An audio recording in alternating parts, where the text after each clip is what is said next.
sort of got wind of the fact there was going to be a wedding episode, it was really exciting.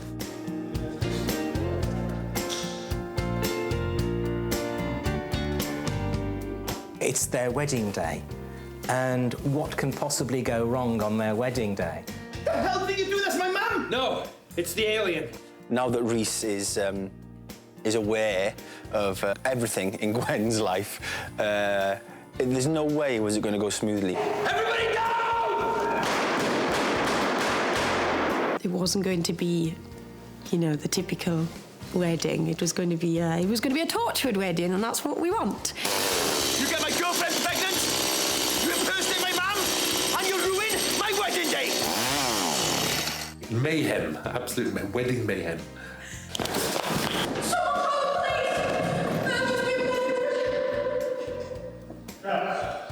Oh, that episode. It felt like we were organising a real wedding, but one that was being shot in about 5 different venues.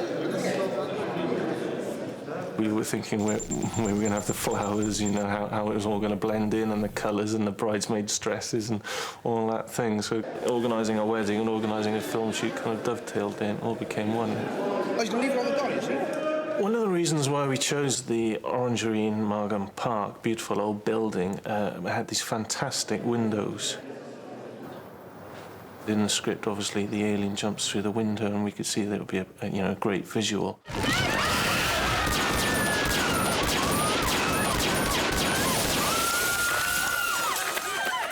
The unfortunate thing was that the building is Grade 1 listed, and therefore it became a bit of an issue.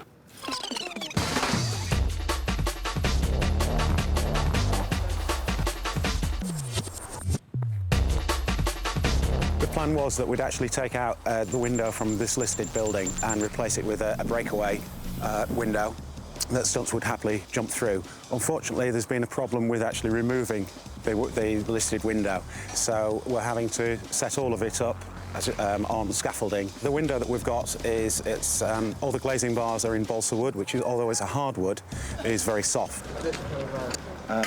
So these are pre-weakened. These start there and stop there. So I'm not going to. Yeah.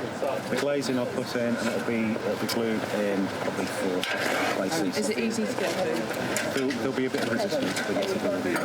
So if I give it a couple of rounds and just push them off. All the glazing is breakaway or resin glass. That again, it's safe. The stunt woman will have enough resistance to feel as though she's smashing through a window.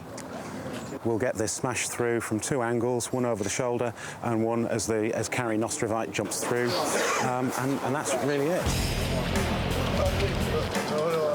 63, 47, take 1, A camera. Set, okay, in 3, 2, 1, action.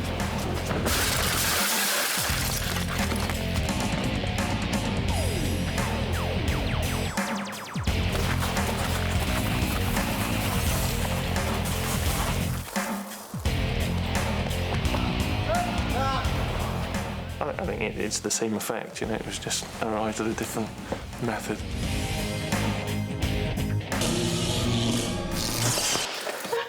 Jack, does this shapeshifter copy smells too? No, just physical. OK, well, I recognise that bloody awful perfume anyway. It's Brenda, Jack. It's Brenda. Russell wanted me to do this episode because I'd done Coronation Street, of all things, and he kind of thought that I'd be right for doing a wedding with comedy. This isn't Rhys's baby, Brenda. It's an alien. You know, it's very funny. The hell did you do? That's my mother! No, it's the alien. I'm not an alien! Oh, you're good, I'll give you that. But I'm not! Yeah, and the Lone Ranger didn't have a thing with Tonto. I think, you know, the whole point of the episode is to have a right old laugh at it, actually. This has to be the fun episode. This has to be the episode that is more than any other just a bit of a romp. It should just be hugely entertaining from beginning to end. If that's Rhys's mum... Thank you. Yeah, there was some great set pieces. Obviously, Gwen, the bride, with a revolver hidden in her bouquet is kind of a great image. You're going to be OK. You've got to put a gun in that bouquet, and you've got to splatter her with blood, actually. Come to Mama! classic Valley's wedding. I'm a Valley girl and I haven't been to any weddings like that. If I had, well, I would have been retconned, probably. Do you know what's going on? I'm in the dark too, Brenda. You know, everyone plays it for real.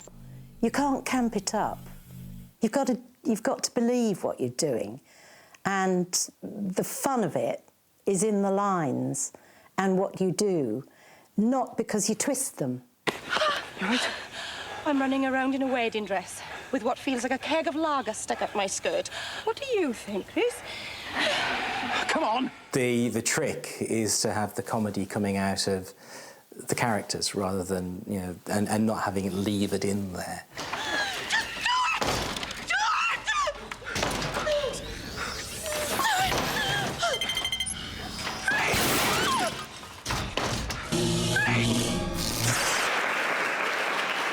Gwen, I think, has always been in love with Rhys. You know, ever since they first met, she's been in love with him.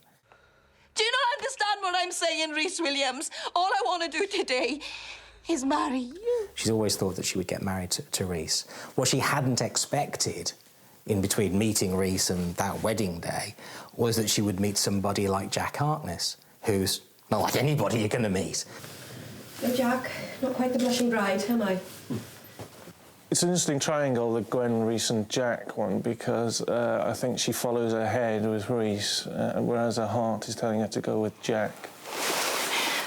Rhys has always been there for me through all this madness, even when I didn't deserve him. Poor Rhys. Infinitely long-suffering Rhys. One man that Rhys doesn't want to see comes running down the aisle. So it was just irresistible. Stop the wedding! Hold on! Jack is the hero. Jack is the series hero. But, nevertheless, Rhys is the hero of this episode. And the hero always gets the girl. Rhys will always have a little bit of a gripe about Jack, but, you know, he respects him, and he'll like him for looking after Gwen. Get away from her, Rhys! Nostrovite is a humanoid creature which can change shape. As opposed to a more scaly green creature which can change shape, which is what I'd actually originally intended it to be.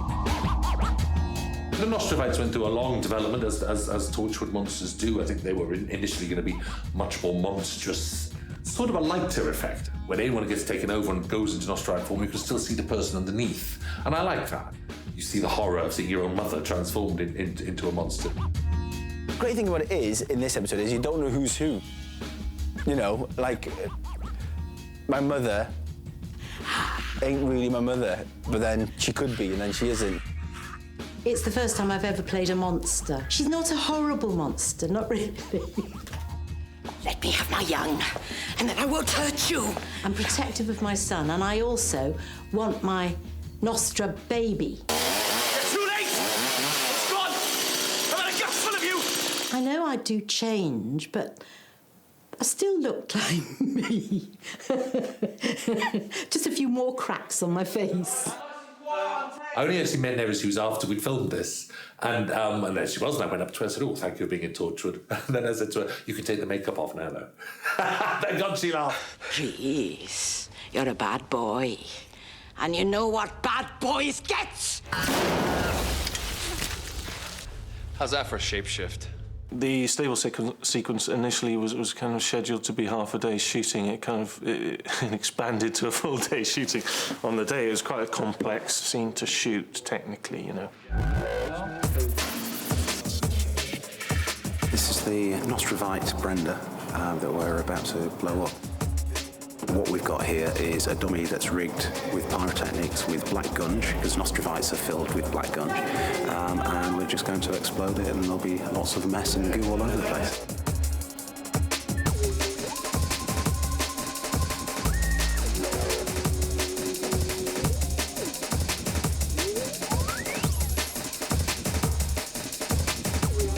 Exploding Brenda, believe it or not, took 2.5 hours just to set that up.